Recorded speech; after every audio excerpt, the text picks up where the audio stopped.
मेरी माने तो आप इस रेसिपी को किसी डायरी में नोट करके रख लीजिए या फिर इस वीडियो को ही आप सेव करके रख लीजिए, क्योंकि आगे बहुत से त्यौहार आने वाले हैं। इस रेसिपी की आपको बहुत ज़रूरत पड़ने वाली है।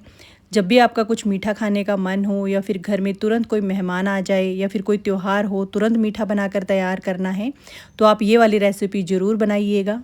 ये रेसिपी बिना घी के, बिना मावा, बिना पनीर और बिना गैस जलाए सिर्फ 5 से 7 मिनट में बनकर तैयार हो जाती है।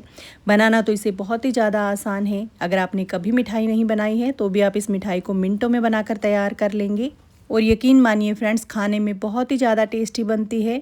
तो चलिए बनाना शुरू करते हैं इस रेसिपी को। तो इस रेसिपी को हम बनाएंगे भुने हुए चने से। भुना हुआ जो चना है वो पहले से भुना रहता है, तो ये बिल्कुल भी कच्चा नहीं होता है। इन्हें हम डायरेक्ट खा सकते हैं। हमें इसका छिलका हटा लेना है ताकि मिठाई का कलर अच्छा आए। तो इस तरीके से आप हल्का सा इसे रब करेंगे तो इसका आसानी से छिलका हट जाएगा।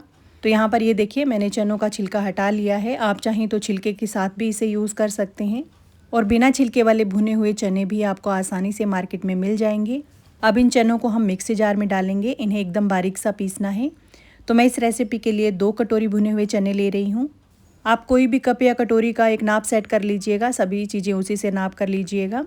तो 2 कटोरी भुने हुए चने मैंने इस मिक्सी जार में डाल दिए हैं। अब इन्हें एकदम बारीक सा पीस लेंगे। तो यहाँ पर मैंने चनों को एकदम बारीक सा पीस लिया है। कुछ दाने इसमें साबुत रह जाते हैं, तो इसे हम छान लेंगे। तो चनों को आप ज़रूर से एक बार छान लीजिएगा। कितना भी अच्छे से हम पीसें फिर भी साबुत कुछ दाने रह जाते हैं और मिठाई को खाते टाइम जब वो दाने मुंह में आते हैं तो मिठाई का टेस्ट अच्छा नहीं आता है। तो एक खुला सा बर्तन लेंगे और इसे छन्नी में डालकर इस तरीके से छान लेंगे।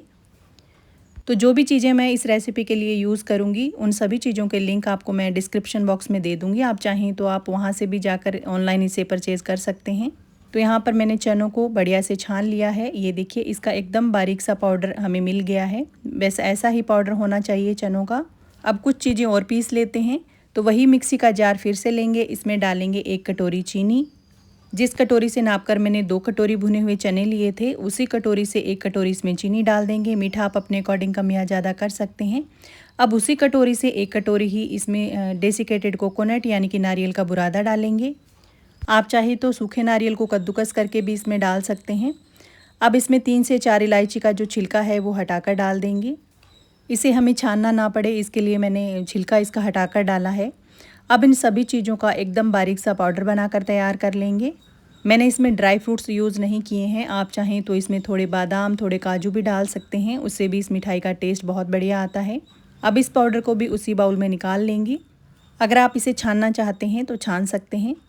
अगर इसमें आप थोड़ा मावा का टेस्ट देना चाहते हैं तो इसमें आधा कटोरी मिल्क पाउडर भी डाल सकते हैं। इस मिठाई में नारियल और बेसन दोनों का फ्लेवर रहेगा, जिससे मिठाई का टेस्ट बहुत बढ़िया आएगा। तो ये देखिए, सभी चीज़ें मैंने एक बार इस तरीके से अच्छे से मिक्स कर दी है। अगर आपको नारियल का फ्लेवर पसंद ना हो तो आप ड्राई फ्रूट्स को पीस कर नारियल की जगह डाल सकते हैं। अब यहाँ पर मैं इस मिठाई को बाइंड देने के लिए दूध ले रही हूँ। ये उबाल कर ठंडा किया हुआ दूध है। इस रेसिपी के लिए आप कच्चा दूध बिल्कुल यूज़ मत करिएगा। मैं इसे केवल 2 से 3 दिन स्टोर करके रखने के लिए बना रही हूँ। अगर आप इसे लंबे समय तक स्टोर करना चाहते हैं तो आप दूध की जगह घी का यूज़ करिएगा। घी से ये मिठाई जल्दी ख़राब नहीं होगी। तो यहाँ पर मैंने 1 कटोरी दूध लिया है, लेकिन पूरा दूध नहीं लगेगा। आधा कटोरी दूध इसमें यूज़ होगा। थोड़ा थोड़ा दूध डालकर इसका एकदम सॉफ्ट सा डो बनाकर तैयार कर लेंगे। एक साथ पूरा दूध मत डालिएगा, नहीं तो ये गीला हो जाएगा। मैंने इसमें घी वगैरह कुछ भी यूज़ नहीं किया है। आप चाहें तो 1 से 2 चम्मच घी इसमें डाल सकते हैं। ये देखिए, इस तरीके से बिल्कुल सॉफ्ट सा डो बनाकर तैयार करना है। तो यहाँ पर हमने 1 कटोरी दूध लिया था, उसमें से आधा कटोरी दूध हमारा बच गया है। अब इस मिठाई को हम शेप देंगे। तो मैं इसकी आज रोल मिठाई बनाकर तैयार कर रही हूँ। आप इसकी बर्फ़ी बनाना चाहते हैं तो किसी कंटेनर में जमा कर इसकी बर्फ़ी भी बना सकते हैं। आप इस मिठाई के डो से लड्डू या पेड़े बनाना चाहते हैं तो वो भी बना सकते हैं। तो इस तरीके से किचन की सेल्फ पे या फिर इस तरीके से चॉपिंग बोर्ड के ऊपर रख के इसे मिठाई का गोल गोल शेप देंगे।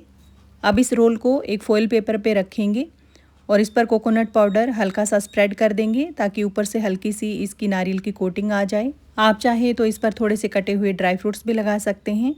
आप इसे और भी बढ़िया लुक देने के लिए इस पर चांदी का वर्क लगा सकते हैं या फिर सूखे गुलाब की जो पंखुड़ियाँ होती हैं वो भी आप इस पर लगा सकते हैं। मैं आज इसे केवल नारियल से कोट कर रही हूँ। अब इस सिल्वर पेपर को इस तरीके से इसके साथ रोल करते जाएंगे ताकि हमारी मिठाई अच्छे से सेट हो जाए। तो इसी तरीके से हमें दूसरा जो रोल है वो भी बनाकर तैयार कर लेना है। तो यहाँ पर मैंने दोनों जो रोल है वो बना के तैयार कर लिए हैं। अब इसे 10 मिनट के लिए मैंने फ्रिज में रख दिया था ताकि अच्छे से सेट हो जाए। याद रखिएगा हमें फ्रिज में रखना है, फ्रीज़र में नहीं रखना है। अगर आपके पास टाइम नहीं है तो आप इसे इस तरीके से डायरेक्ट भी कट कर सकते हैं। तो ये देखिए एक ही साइज़ के सारे पीसेस कट कर लेंगे। तो केवल 5 से 7 मिनट में ये रेसिपी बनकर तैयार हो जाती है, ज़्यादा टाइम नहीं लगता है और बहुत ही कम सामान में बनकर तैयार होती है, लेकिन इसका जो टेस्ट है वो बहुत ही बढ़िया आता है। तो ये देखिए मेरे कट करने से ही आपको पता चल रहा होगा कि मिठाई कितनी ज़्यादा सॉफ्ट बनी है। एकदम सॉफ्ट और मुंह में घुल जाने वाली हमारी मिठाई बनकर तैयार हुई है। तो जब भी आपके पास समय कम हो मिठाई बनाकर तैयार करनी हो तो आप ये वाली मिठाई बनाकर तैयार कर सकते हैं। बहुत ही कम सामान में और कम समय में बनकर तैयार हो जाती है। इस तरीके की आसान रेसिपीज़ मैंने आपके साथ काफ़ी बार शेयर की है। अगर आप और भी ऐसी रेसिपीज़ देखना चाहते हैं तो आप मुझे कमेंट करके बताइएगा कि मैं कौन सी मिठाई आपके साथ शेयर करूं। इस मिठाई में कच्चा बिल्कुल टेस्ट नहीं आएगा। सभी चीज़ें मैंने वो ली हैं जिसे हम डायरेक्ट खा सकते हैं बिना पकाए। तो इस तरीके से सजाकर आप अपने मेहमानों के सामने या फिर फैमिली मेम्बर के सामने सर्व करिए। खाकर कोई बता ही नहीं पाएगा कि इसे आपने बिना गैस चलाए केवल 5 से 7 मिनट में बनाकर तैयार किया है। तो फ्रेंड्स आपको मेरी ये रेसिपी कैसी लगी मुझे कमेंट करके ज़रूर बताइएगा। और अगर आपको मेरी ये रेसिपी पसंद आई हो तो वीडियो को लाइक और चैनल को सब्सक्राइब करना बिल्कुल मत भूलिएगा। तो फिर मिलते हैं इसी तरीके की और रेसिपीज़ के साथ। तब तक टेक केयर, बाय बाय।